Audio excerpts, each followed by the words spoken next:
Well, from new ways to be productive to setting those new goals for 2021. You're just in time as we are back with life coach Kirsty Malmed as we discuss how to get the right mindset for the new year, especially in light of how disastrous 2020 was. Kirsty, you know what? This has been such an interesting topic, and I feel like it's very important for individuals to set goals, but also families and couples. So for a couple watching or a family, what would you recommend, or how would you encourage them to also set goals for themselves? So I think it's really important to set your own individual goals and then to come together and say, right, which goals overlap and what do we want to achieve as a family unit or as a couple? And I think a very important question to ask each other is, how can I support you in achieving this goal? Like, what are we willing to do together? And then not to kind of try catch each other out and say, we said we were going to do this and you didn't do that. And, you know, not let it lead to an argument, but more focus on, okay, well, what are we both comfortable doing?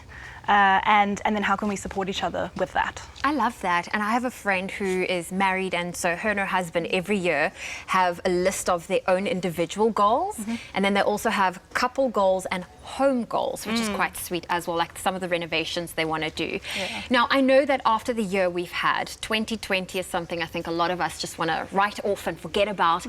But how can we use that as an example? Like, how can we set our goals, and despite all the wobbles and potholes that gets thrown our way, how can we keep our eye on the goal? You know, any wobble that comes up for you is almost like a test of your resilience. And things are going to come up because that's the nature of life. So it's to take a deep breath and to really keep going.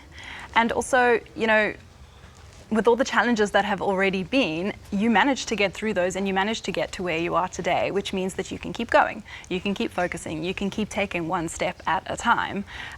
It's okay to have an off day. There are days where you're going to wake up and you're like, I just can't today, and that's all right. Give yourself permission to go at your own pace. There's no set deadline for achieving your goal. True. Only the one that you set for yourself. So it's okay to practice a little bit of compassion and patience with yourself too. I know, and we do it so easily for someone else, and we sometimes forget to put ourselves first in that regard.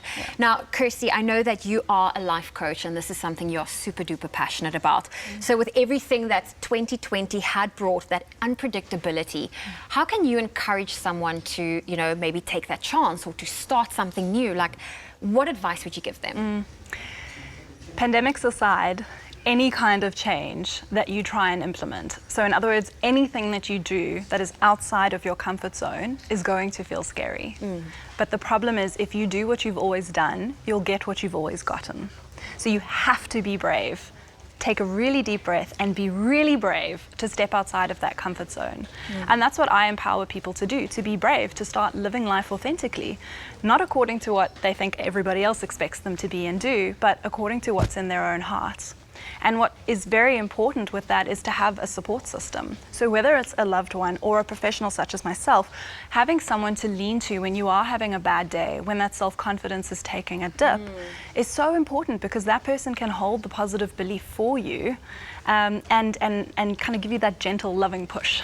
That you need. Because I remember when I had to make a big decision in my life, I remember like seeing and having a conversation with my dad, and he said to me, just make sure that whatever you decide, you are 100% sure of that, because doubt will creep in.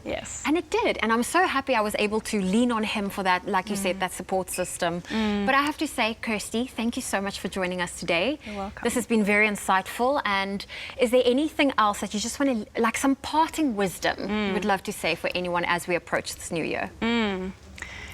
Be brave.